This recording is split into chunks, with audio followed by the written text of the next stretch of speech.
Muraho inshuti n'abavandimwe dufatanyije kumenya literature in English cyangwa se ubuvanganzo mu cyongereza. Ngiye ndi teacher Emmy, hanyuma cyongeye kungarura hano ni ukugira ngo mbagezeho incamake cyangwa se summary plot ya play yitwa The Crucible. The Crucible umwanditsi wayo akaba ari Arthur Miller, hanyuma akaba ari umunyamerika, ndetse n'iyi nkuru nayo ikaba setting yayo ari muri Amerika, ikaba ari inkuru y'ibyabaye mu 1692, ariko iki gitabo kikaba cyarasohotse mu 1950 hafi aho ngaho. Hanyuma rero mbonera no kubashimira kubw'umwanya mufataho kugira ngo mutege amatwi mwumve mugire, cyane cyane ku bakandida b'umwaka wa gatandatu baba bakwiriye kumenya byinshi ku bijyanye n'ibitabo biga, kugira ngo amakuru babe bayafite igihe cyo gukora ikizami bazabe biteguye neza. Hanyuma rero ndashaka kubabwira gahunda tugiye gukomeza tuvugaho. Ni gahunda yo gusobanura ibitabo, gusobanura literary device cyangwa se poetic devices cyangwa se iminozanganzo muri rusange, tunareba n'ama themes cyangwa se ingingo z'ingenzi, ingingo ngenderwaho z'umwanditsi aba yaragendeyeho yandika iziri biri kuvugwa mu nkuru. Rero uyu munsi nahisemo kubagezaho The Crucible, ariko tugenda step by step. Ini plot summary, tuzareba themes, turebe characters, hanyuma tugenda tunareba the main purpose of the author to write this book. Okay, rero ndabinginze ukimara kugera kuri iyi channel, ni channel yanjye nafunguye kugira ngo tubashe gusharinga cyangwa se tubashe kumenya byinshi ku bijyanye n'ibitabo twiga. YouTube yanjye yitwa Good Look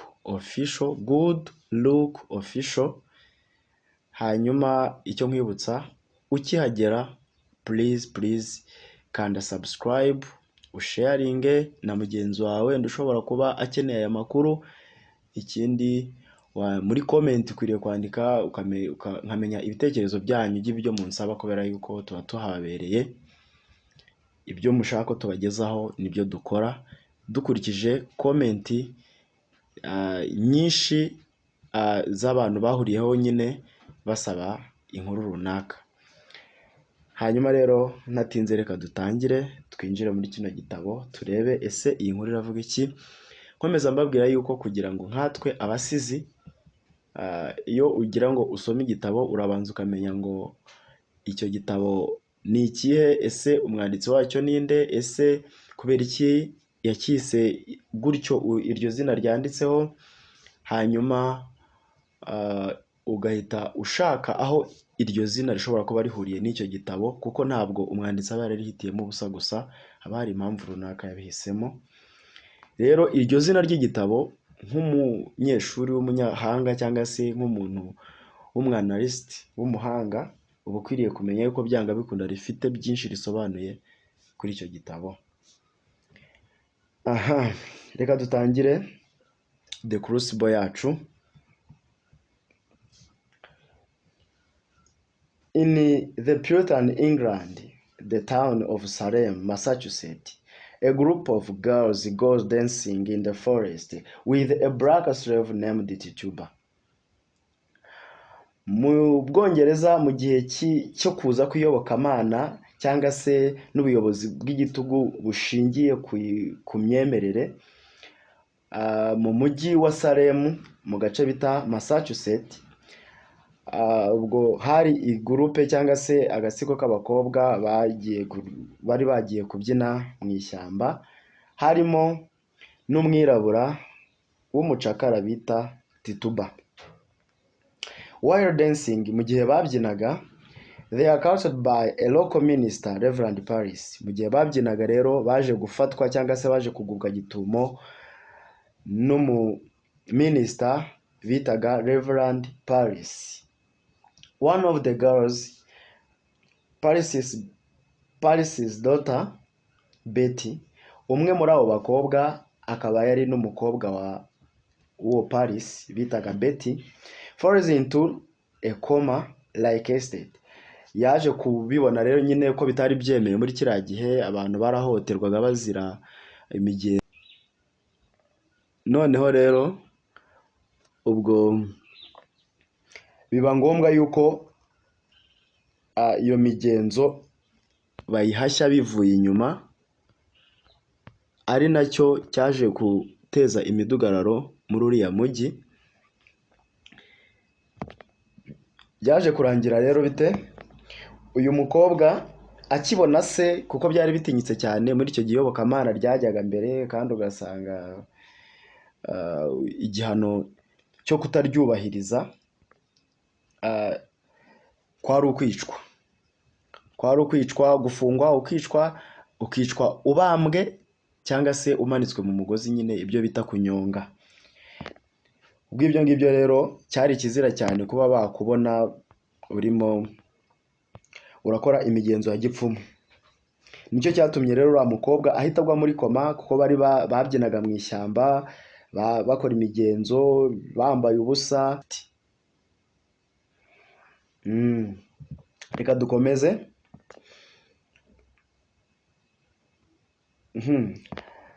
While rumors of witchcraft fill the town, mu gihe ibihuha cyangwa se urunturuntu rw'imigenzo ya gipfumu rwari rwaruzuye mu mujyi hose, having sent for Reverend Hale, bohereje Reverend bitaga Hale, ari nawe wagenzaga cyangwa se witwaga umuhanga mu bijyanye no gukontorora iyo migenzo ya gipfumu, an expert on witchcraft. Hano barabitubwiye, akaba yari umuhanga mu bijyanye no kugenzura imigenzo ya gipfumu cyangwa se n'ibimenyetso bya gipfumu.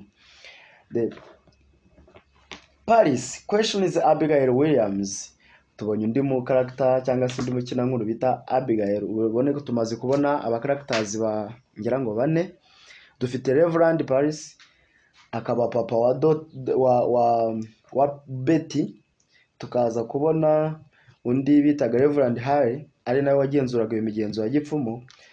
Twongeye kubonamo Tituba slave, Black slave.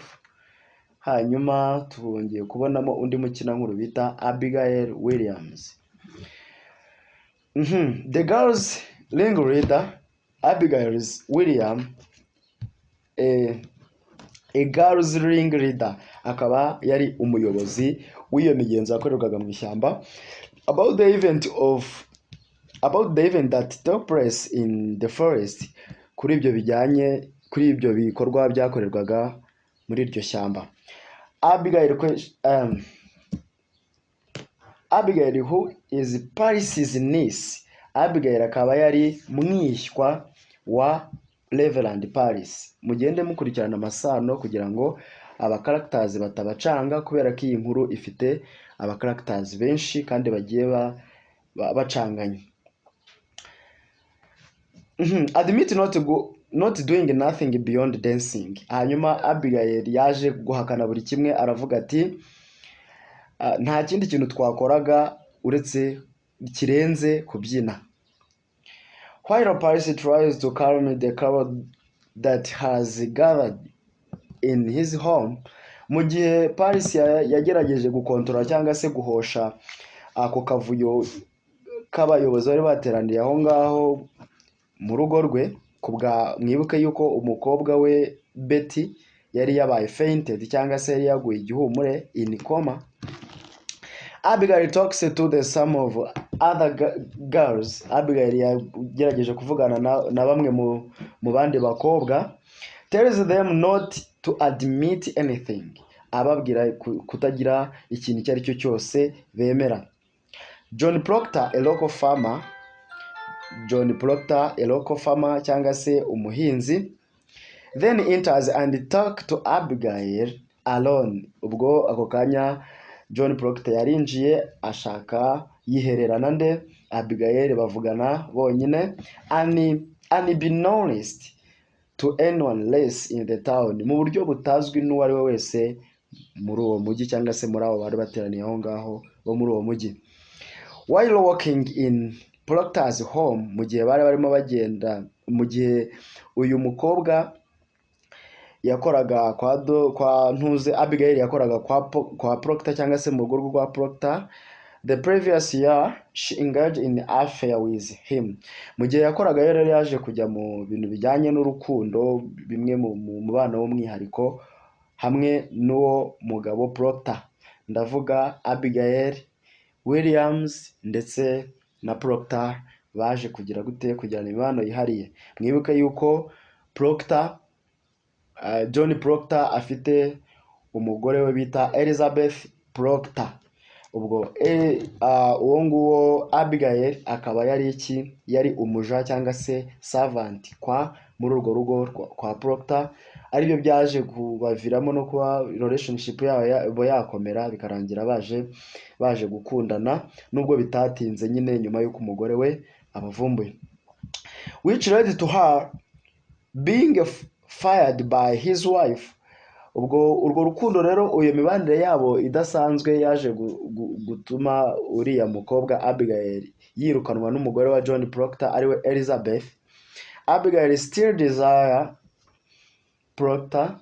Ubwo Abigail nyine ubwo ko yari amaze kujya muri mood y'urukundo, nyine urabyumva nawe ukuntu byari bimeze, murabyumva urukundo rwari rutangiye gukura. Ubwo igihe Abigail yakomeje kwifuza Proctor, ariko Proctor yari arwana intambara yo kugira ngo abyikureho cyangwa se amwikureho nk'umuja. Nyine ubwo urumva byari bigayitse kumva ko boss aryamana n'umuja, ariko Abigail ntabwo yari yakabyakira neza ngo yumve neza yuko atakiri mu rukundo n'uwo mugabo. He fends her off. Yagerageje kumukumira, nyine aragerageza kumwigizayo, and tells her to end her foolishness with the girls. Hanyuma noneho yaraje kumubwira ngo agabanye cyangwa se ashyire ku musozo cyangwa se asoze ubugoryi, foolishness, ubugoryi hamwe n'abariya bakobwa bandi bw'ibyo bari gukora. Ako kanya rero Betty wakes up and begins screaming. Ubwo ako kanya Betty wari waguye muri koma yaje kubyuka, atangira gutera urusaku, to scream ni nko kuboroga. Much of the crowd rush upstairs and gathers in her bedroom. Hanyuma noneho bamwe muri baba nyamujyi cyangwa se babayobozi bahise birukanka by'igitaraganya bajya hejuru nyine mu cyumba aho yari aryamye, bateranira ku buriri bwe, arguing over whether she is bewitched. Hanyuma noneho barimo batera intonganya, barimo bacyocyorana, bibaza niba yaba arimo ararogwa. A separate agreement between Proctor, Paris, and the argumentative girls Corey. Hanyuma noneho rero ibintuze bitandukanye cyangwa se intonganya zitandukanye hagati ya John Proctor na Reverend Paris ndetse n'umunyamahane cyane bitaga Girls Corey. Hanyuma and the wealthy Thomas Putnam soon ensues. Hanyuma noneho n'umukire cyane bubahaga bitaga Thomas Putnam, ako kanya nabo bahise bagera. This dispute centers on the money and the land deeds. Hanyuma noneho aya makimbirane yabo rero bo nta nubwo bari muri ibyo ngibyo by'intuze by'ubupfumu, ahubwo bari bashingiye kuri ubwo ku bukungu cyangwa se amafaranga ndetse n'ubutaka, ari byo bishakira gusa, barimo bashinjanya, barimo bacyocyorana, bacyurirana ku butunzi n'ibiki byose, ariko the interest yabo kwari ukugira ngo hagire abo bashinja iyo migenzo ya gipfumu, hanyuma birangire bagiye muri gereza, rimwe na rimwe banakatirwe bicwe. Nyine murabizi ko hano muri kino gihe kitari gisanzwe abantu barapfaga, bamwe bahohoterwa abandi bazira ukuri, ariko nanone basa n'abahorwa imigenzo ya gipfumu kubera yuko byari mu gihe iyobokamana ritangiye kuganza, ariko nanone bakarikoresha mu buryo budasobanutse. And it suggests that deep fault lines run through the Salem community. Hanyuma noneho byagaragaraga ko cyangwa se byakekwaga yuko amakosa yamaze kurenga urugero y'intuze nyine y'amakimbirane ashingiye ku butunzi, ariko bifashisha ijambo ry'Imana muri iyo community ya Salem. As the men argued, nk'uko abo bagabo bari barimo batongana, Reverend Hale arrives and examine Betty. Ako kanya Reverend Hale nababwiye ko ari we expert cyangwa se wari umuhanga mu byo kugenzura ibijyanye n'ubupfumu witchcraft, yaje kuhagera aza kureba, kugenzura cyangwa se gukorera ibizami Betty. While Proctor departs ni nk'uko avuga to go, mu gihe Proctor yaragiye, Harris quizzes Abigail about the girl's activity in the forest. Hanyuma none mu gihe Proctor yari amaze gutandukana na Abigail, ako kanya Harry yahise ahamagara Abigail atangira kumuhata ibibazo amubaza ibikorwa byaberaga mu ishyamba. Grows suspicious of her behavior and demands to speak to Tituba. Hanyuma noneho rero ubwo byakomeje kugira ikeka n'icyekeranya ryakomeje kujya mbere bishingiye ku myitwarire y'uwo mukobwa, ndetse Reverend Hale agerageza no kuvugana na Tituba kugira ngo byibuze arebe yuko yamukomveka akemera. After Paris and Hale interrogate her for the brief time. Ubwo rero nyuma Tituba baramufashe bahita bagira gute, baramwihererana. Ubwo ni Paris na Hale, Reverend Paris na Reverend Hale nibo bafashe Tituba, baramwihererana kugira ngo bamukoreho iperereza, bamuhate ibibazo runaka mu gihe gitoya. Tituba confessed to communing with the devil. Hanyuma noneho Tituba yemeye. To confess ni ukwemera, agreeing ni ukwemera cyangwa se kwemera icyaha, ukwemera ko ikintu wagikoze, that is confession. Hanyuma rero Tituba yaje kwemera yuko yagize gute, yinjiye cyangwa se nawe ari umwe mu bakoresha iyo migenzo ya Sekibi, devil. And she hysterically accuses various townfolk of consulting with the devil. Hanyuma noneho ako kanya she hysterically accuses the various of the townfolk of consulting with the devils. Hanyuma noneho muri bwa bwoba, hysteria ni ubwoba bw'igihunga, bujyanye n'igihunga nyine, kwa kundi umuntu agira ubwoba agakora ibidakwiye kugira ngo yitabare. Rero ni kwa kwemera ibintu, kwa kuvuga ibintu ku buryo ushobora no kwemera icyaha kinakurusha n'imyaka kubera kubwo gucungura intu z'ubuzima bwawe, kwitabara nyine. Nibwo icyo cyoba rero nicyo bita hysteria. Rero ako kanya Tituba yuzuwe n'ubwoba nyuma yo gukonfesinga cyangwa se kwemera icyo yuko ari umwe mu bakoresha imigenzo ya gipfumu, birangira atangiye gushinja, to accuse, atangiye gushinja bamwe muri abo banyamujyi cyangwa se muri abo bayobozi cyangwa se muri abo baturage bari batuye muri uwo mujyi nabo kwisanisha cyangwa se gukorana n'iyo myuka mibi. Suddenly bidatinze Abigail joins her. Mu gihe bidatinze rero ako kanya na Abigail nawe yahise azamuka aramwunganira, ajya ku ruhande rwe, confessing to having seen the devil, inspiring and converting with other townspeople. Hanyuma aragira avuga ati ndemera icyaha, ariko nanone hari bamwe nanone bo muri bano baturage batarimo barashaka kuvuga, ariko ndabizi neza ko tubiziranyeho iyi migenzo nabo bayirimo.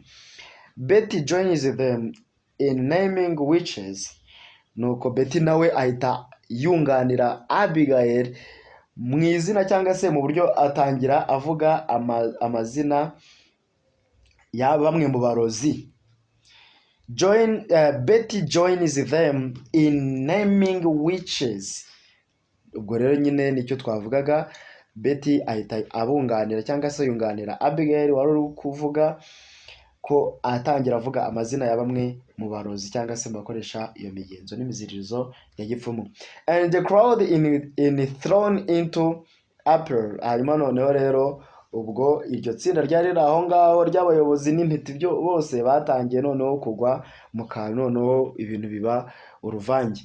A week later, icyumweru gishize, alone in their farmhouse outside town, ari wenyine ku nzu ye yo mu ifamu cyangwa se y'ahantu nyine mu murima we nyuma y'umujyi, outside of town, John and Elizabeth Proctor, John Proctor na Elizabeth Proctor discuss the ongoing trials and the escalating number of Townfolk who have been accused of being witches. Batangira noneho kuvuga iby'imigenzo ya gipfumu, bagenda bashyira ku rutonde amazina ya bamwe mu bikomerezwa nabyo byashinjijwe kugira gute gukoresha cyangwa se kuba muri ka gakundi gakoresha imigenzo ya gipfumu. Elizabeth urges her husband to denounce Abigail as a fraud. Hanyuma noneho rero ubwo Elizabeth yakomeje guhatiriza umugabo we gukomeza gushinja Abigail ibijyanye n'iki. Abigail nk'iki, nk'umwe mu bahagarariye iriya migenzo ya gipfumu. He refuses, ariko umugabo we yaragize gute, yarabyanze. And she becomes jealous. Hanyuma noneho umugore atangira kugira ishyari cyane, accusing him of still harboring feelings of her. Hanyuma noneho atangira kumushinja ko kimufitiye ibyiyumviro ku buryo yumva yuko atamutanga. Mary Warren muramuzi ko ari wasimbuye Abigail nk'umukozi kwa John Proctor mu rugo rwa John Proctor and Elizabeth Proctor. Their servant and alone of Abigail's circle. Hanyuma noneho rero Mary Warren nk'umucakara wabo cyangwa se nk'umukozi wabo, servant ni ngo avuga umukozi wo mu rugo, akaba ari nawe wasimbuye iki, wari mu mwanya wande wa Abigail. Returns from Salem, yaje avuye muri Salem. Murumva yuko twahoze tubona ko John Proctor na Elizabeth bari bagiye muri farmhouse yabo outside of the town. Ubwo rero ako kanya uwo mukobwa Mary Warren yaje avuye hehe, i Salem mu mujyi, with the news, afite amakuru that Elizabeth has been accused of witchcraft. Afite amakuru yuko Elizabeth umugore wa John Proctor yaba yashinjijwe nawe ibintu bijyanye n'ubupfumu, witchcraft. But the court did not pursue cyangwa se engage. The court did not engage to accusation. Angije agaragaza yuko urukiko rutigeze rwinjira cyangwa se rutigeze rwisanisha ngo rwemere iryo shinjwa, accusation, to accuse. Mary is sent up to bed. Ubwo nyine ako kanya Mary yahise yoherezwa he ku buriri nko mu byo bwo kumucecekesha nyine, ariko nanone ubwo urumva ko bamwohereje ku buriri kugira ngo basigare babiganiraho birumvikana. And John and Elizabeth continue their argument. Hanyuma noneho John rero n'umugore we Elizabeth bakomeje ki za ntonganya zabo, y'amakimbirane yabo, kwa gutongana n'ibiki, only to be interrupted by by a visit from Reverend Hale. Hanyuma noneho rero bagitongana babashije kudobywa cyangwa se kurogowa n'isura no gusurwa na Reverend Hale. While they discuss matters, mu gihe barimo bavuga ku kibazo runaka kiri kujya mbere mu mujyi, urumva ko byari byacitse, Giles Corey and Francis Nurse came to the Proctor's home with the news that their wives have been arrested. Hanyuma noneho uyu mugabo bita Girls Corey ari wari ufite umugore bita Martha Corey cyangwa se Martha Corey. Hanyuma noneho uyu mugabo Girls Corey cyangwa se Corey na Francis Nurse baje kuza kwa Proctor mu rugo kwa Proctor bafite amakuru yuko abagore babo bamaze gufungwa batawe mu gihome.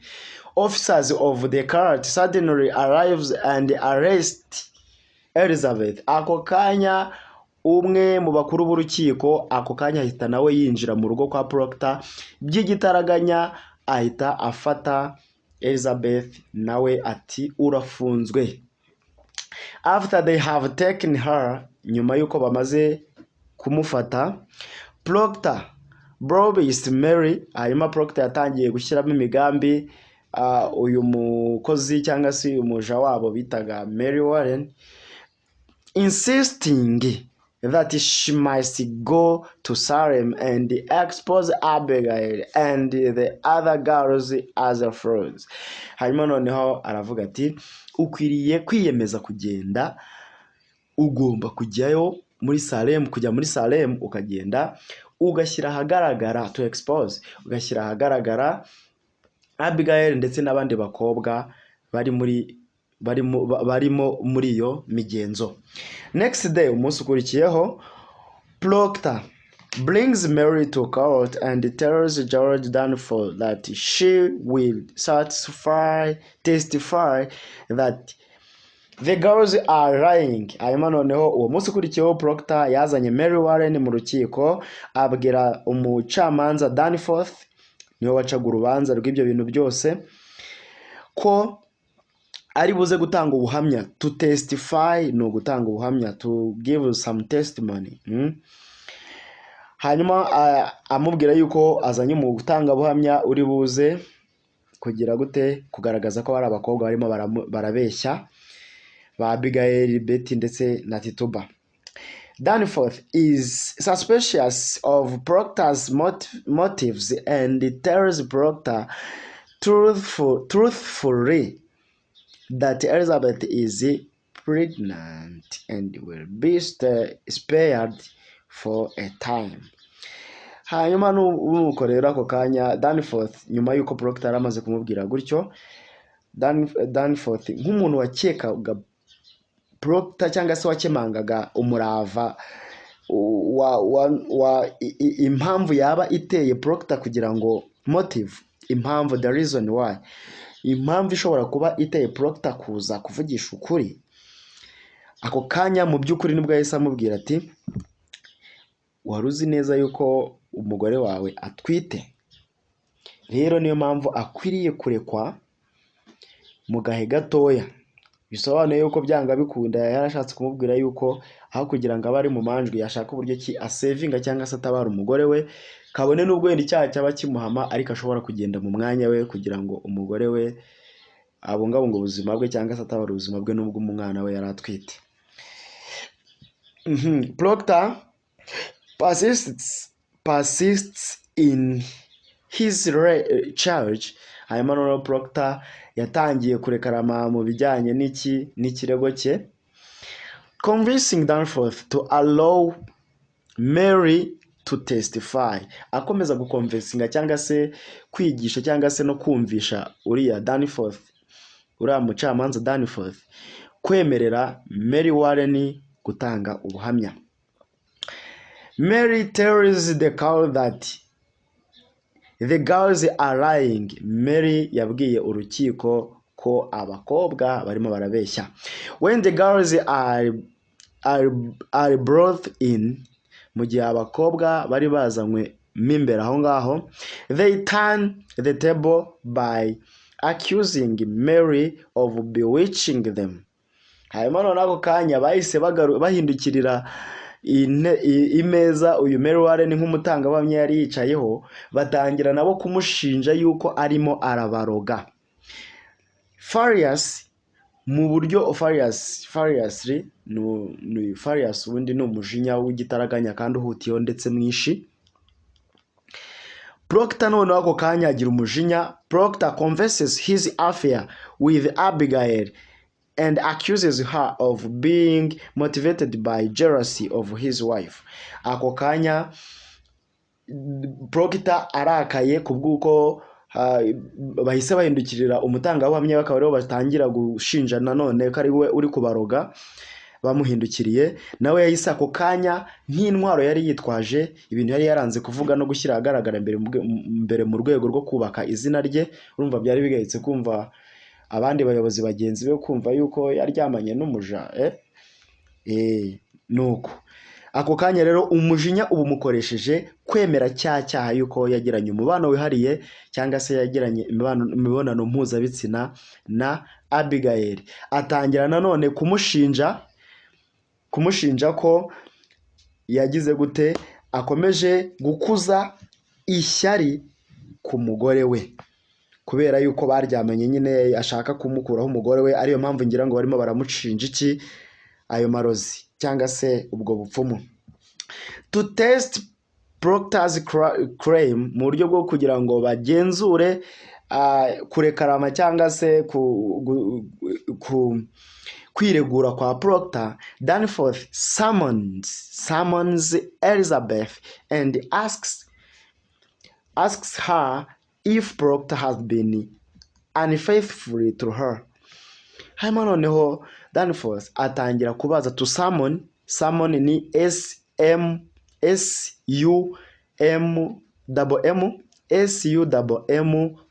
SUMMONS. To summon, to ask, to come cyangwa se yahereje ikaze. To summon is to give someone welcome. To give someone a stage of expressing his idea or her idea.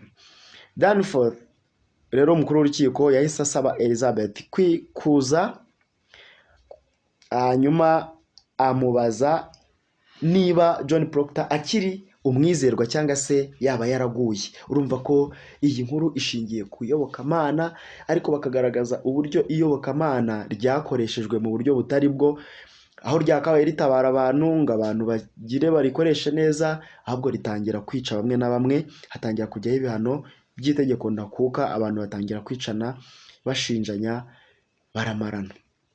Despite her nature honest, ni ukuvuga ngo nubwo we mu buryo bugaragara yari umwizerwa, she lies to protect ntago byoroshye, nta kintu utakora ngo ucungure umuntu wawe. She lies to protect Proctor's honor. Hanyuma none ako kanya Danforth arimo arabaza Elizabeth niba umugabo we akiri umwizerwa, nubwo umugore we bageragezaga kumwizera nk'umuntu ukiri mu nshingano cyangwa se ukiri umurokore cyangwa se ukiri umunyadini muri rusange, ariko yaje kugira gute, bamwizeye nk'inyangamugayo, ariko akora ikosa aza abeshya Danforth umucamanza kubwo kugira ngo atabare icyubahiro cy'umugabo we John Proctor, honor. And Danforth denounces Proctor as a liar. Hanyuma noneho ako kanya akimara kubeshya abusanye n'iby'umugabo we, urabizi ko umugabo yari yavugishije ukuri, n'umugore kuza akabeshya kugira ngo arebe ko yatabara umugabo we, kubera ko ntabwo umugore we yumvishaga ko umugabo yakora igisa gutyo nk'umuntu ufite inzara n'inyota by'icyubahiro cyangwa se ugomba gusigasira icyubahiro cye. Ntabwo yumvaga yuko yavugisha ukuri mu rukiko ngo yemeze ko yaryamanye n'umuja. Niyo mpamvu rero yaje mu mutima we adashidikanya arabeshya kugira ngo arebe ko yatabara ubuzima bwa John Proctor. Hanyuma rero reka turebe ukuntu byagenze. Uyu Danforth denounced Proctor as a liar. Yahise ashinja to denounce D-E nuvuga ngo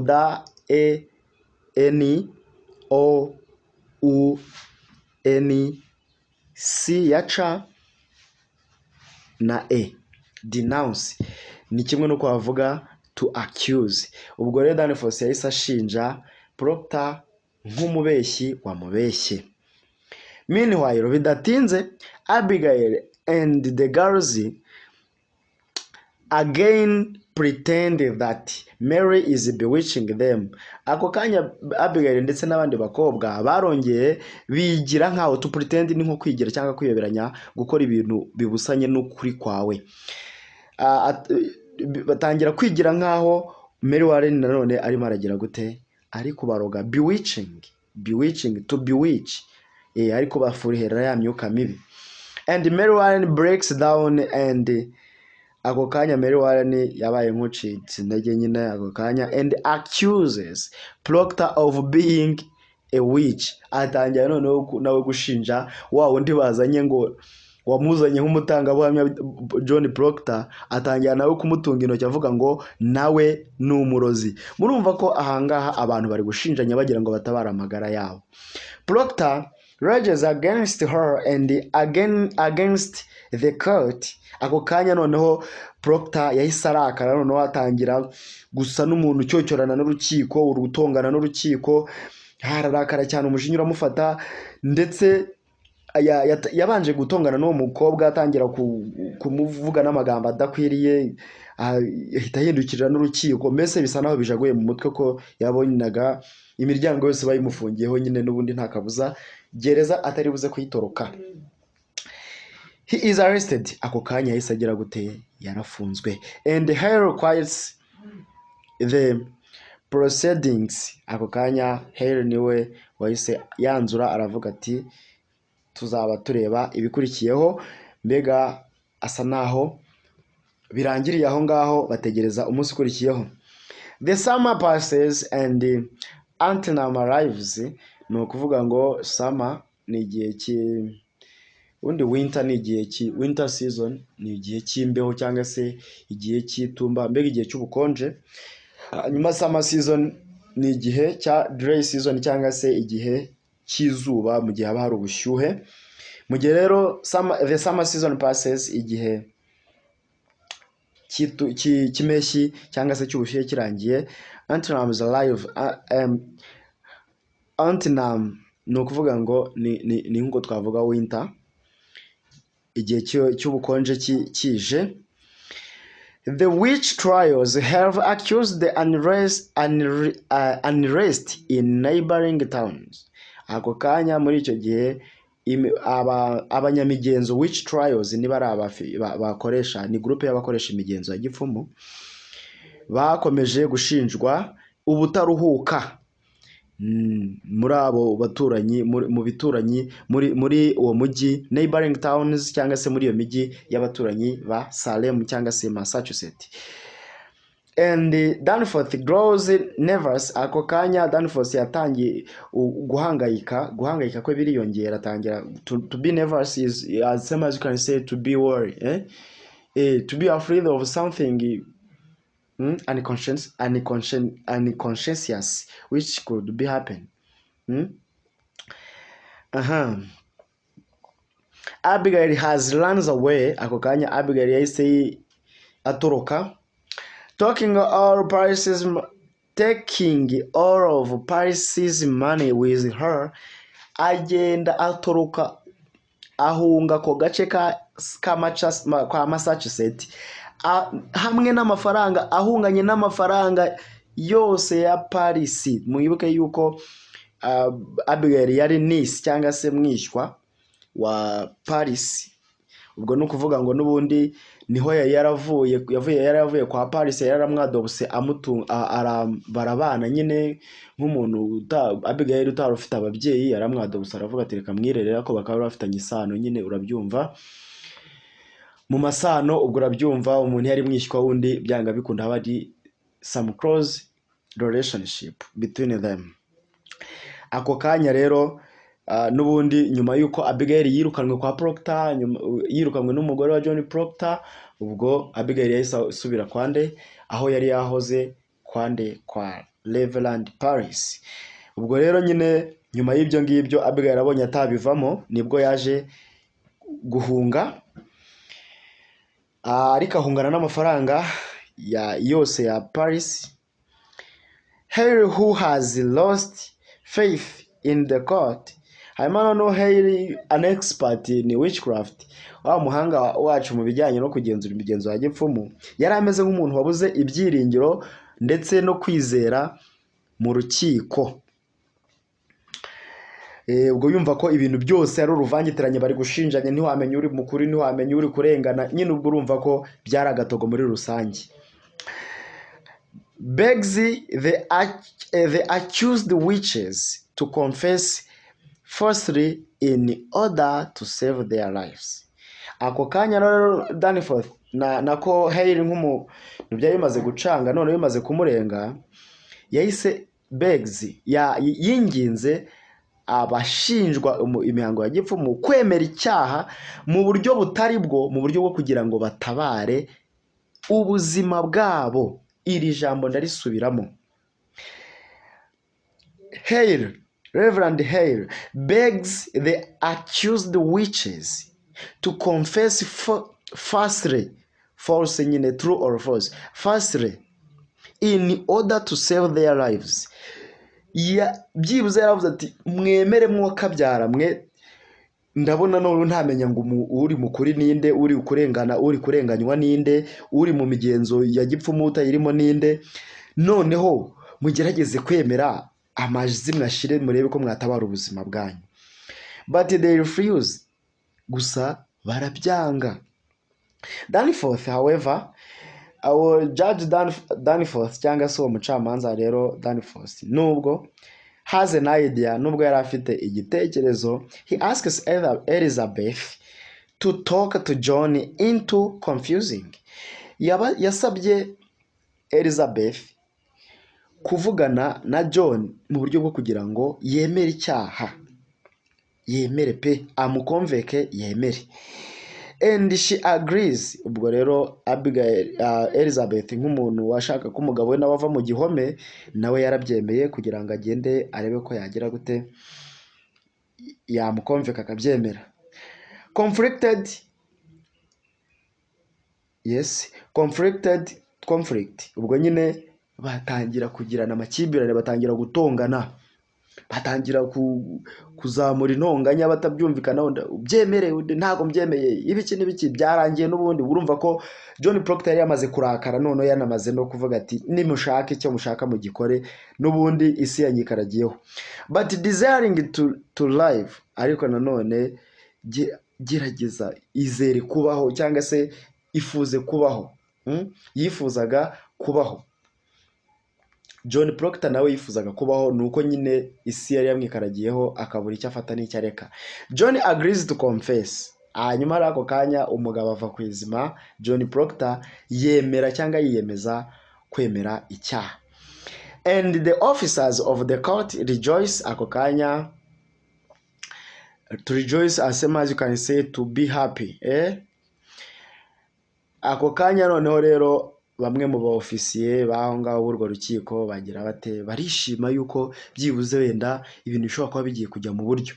But he refuses to incriminate anyone less. Gusa yanze gushyira umuntu wari wese cyangwa se gushinja icyaha umuntu wari we wese. Yakoze akantu k'ubutwaro uyu mugabo, yemeye kwemera icyaha, ariko nk'umuntu w'umugabo aravuga ati n'ubundi nagerageje kubeshya, natetse imitwe byanze, reka mfe kigabo niba ndi nupfa sinkingire undi muntu wari wese nshinja icyaha kugira ngo nitabare. And when the court insists that the confession must be made public, ariko mu gihe urukiko akibyemera kagiye kwemera, nubwo yemeraga mu ijambo rimwe avuga ko nta muntu n'umwe ari buze kugerekaho icyaha, urukiko narwo rwahise rwemeza yuko kwemera kwe, confession, kwemera icyaha kwe, bigomba kubera mu ruhame, must be made in public, bigomba gukorerwa mu ruhame. Proctor grows angry. Ako kanya Proctor none umujinya nanone urakomeza urazamuka, none aravuga ati none atangira kubireba mu rukiko mu ruhame, atangira kureba igisebo nk'umuntu wari warubatse izina. Hano abantu benshi barimo bararinda izina ryabo, ubwamamare, reputation. ari nayo theme, nayo iri muri main themes. Hano main themes zirimo ahangaha tuzanavugaho mu gice gikurikiraho ni accusation and confession, hakaza hysteria, hakaza hypocrisy, hakaza nande niyo theme bita reputation. Accusation and confession, gushinja ndetse no kwemera. Hano hari abari gushinjwa, hari n'abari kwemera ibyaha. Reka tusoze, ndabona tugeze no ku musozo. Ubwo kanya uwo mugabo bita John Proctor atangira kurakara cyane kuba bamusabye ko ari buze kwemerera icyaha mu ruhame nk'umuntu warindaga izina rye. Tears it up, ako kanya noneho amarira atangira gushonga, umujinya uramufata.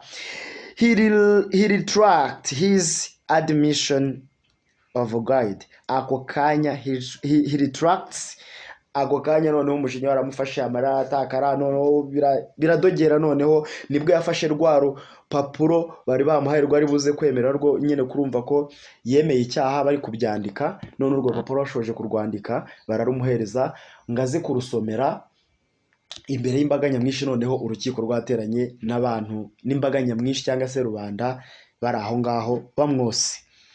Ako kanya yahise yumva ko bwaba ari ububwa, yumva ko icyubahiro cye cyaba kigize, aravuga ati reka mfe gitwaraho kugira ngo njye kwandavurira mu baturage, cyangwa se mubona hoze aho ntambariye inkindi mpambarira ibicocero. Singiye kwambarira inkindi ibicocero aho ntambariye inkindi, cyangwa se ngo gutikuzo muri rusange. Ako kanya rero nibwo yaje kugira ate, nibwo yahise afata rwa rupapuro ahita arucira imbere ya ba bantu bari bari kumwemeza kugira ngo ajye kubyemerera public. To guilt ni ukwishinja cyangwa se kwishinja. Ni ga na u na i na r na ero nako ndende na t. Guilt. Despite her is separate separate place, Proctor goes to the glows with the others, and the witch trials reach their awful conclusion.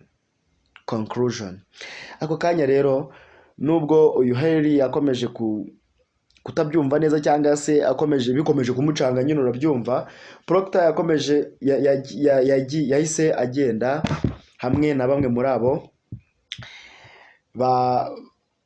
barozi, cyangwa se abo banyamigenzo y'uburozi nyine. Ubwo yari mu gikundi cya babandi barimo barashinjwa, barimo ba Mary Warren, ba Tituba, abandi bose abo bose bari bagize gute, bari barimo. Wibuka yuko uyu Abigail yari yamaze kwigendera nyine, yahunze umujyi avuga ati sinabyishoborera nzapfira ahandi. Ubwo urumva basigaye nyine muri urwo runtu rw'uburozi cyangwa se rw'imigenzo ya gipfumu. Ako kanya abo bari basigaye nyine, ubwo bari bategereje zanyije ubwoba, cyo bita to be dreadful, a great fear, a great fear, dreadful cyangwa se awful.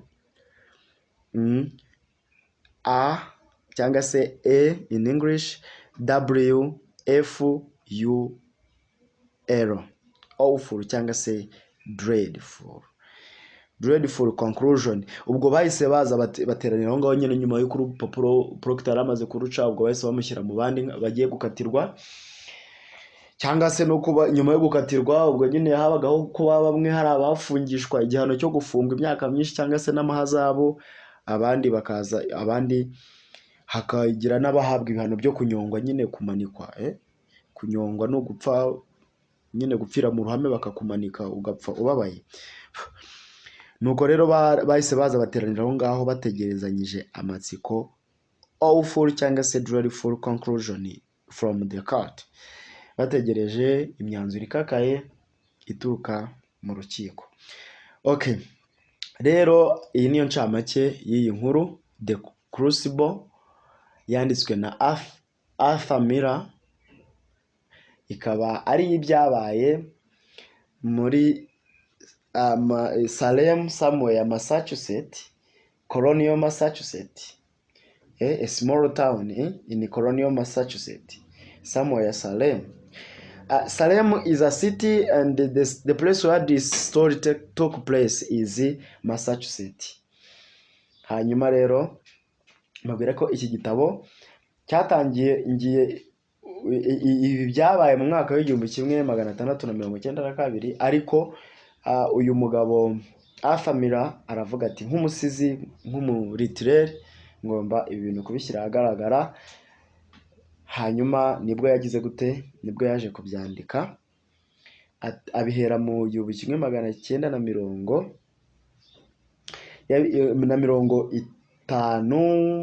bishyira muri 1953. Ubwo urumva the setting is always based on the real time or actual time that the book had been published. Ni ukuvuga ngo igitabo tureba setting yacyo dushingiye umwaka igitabo cyasohorewemo, kuko bari abanditse bandikaga ibitabo bikamara igihe kinini, bigatwara igihe kinini, rero nyine bagafata n'umwanya wo kubinonosora bakazagira igihe bagisohorera. Rero twebwe setting y'igitabo dusoma, cyangwa se iyo twita setting mu gitabo cyacu, place and time, ni ukuvuga ngo ni igihe icyo gitabo cyasohorewe, cyatangiye gusakarizwa. Rero bikaba ari muri 1953. Okay, mwakoze kuntega amatwi. Nkuko nabibabwiraga, ndakwinginze wowe twari turi kumwe cyangwa se we tugikomeje kubana, ntugende udakoze subscribe, ntugende udakoze share, ntugende udakoze shyizeho comment, kugira ngo ndebe niba ko ibintu turimo bifite akamaro, namwe mu ntere motivation, cyane cyane bamwe mu banyeshuri duhuriye kuri literature, nigeze mberaho n'umwarimu nkabigisha. Turacyakomeje inbox, ukwiriye kumbaza ikibazo hanyuma nanjye nkagusubiza, kuko ibyo nibyo bidufasha kugira ngo tumenye ubutaha aho tuzahera dushingiye kuri comment zanyu. Okay, asanteni sana kunifuata. Thank you for follow me, and then mwakoze cyane kunkurikirana. Tuzasubira mu gice cy'ubutaha tureba noneho themes zijya mbere muri kino gitabo. Nimunashaka n'aba characters nzagenda mbababwiraho niba mubashaka, hanyuma ibintu bikomeze kugira tugenda twongera mu kindi gitabo, tugenda dufata poetic devices cyangwa se literary devices ku bantu baba zifiteho some confusion, dutanga n'ingero zitandukanye mu buryo bumwe cyangwa ubundi, twanalizinga poems ziri mu gitabo cyo mu wa 6 no mu wa 5 especially, hanyuma noneho ibintu dukomeza kubishyira ku rundi rwego. Mwakoze, ibintu ni OG turacyari kumwe. Pull up and keep it up.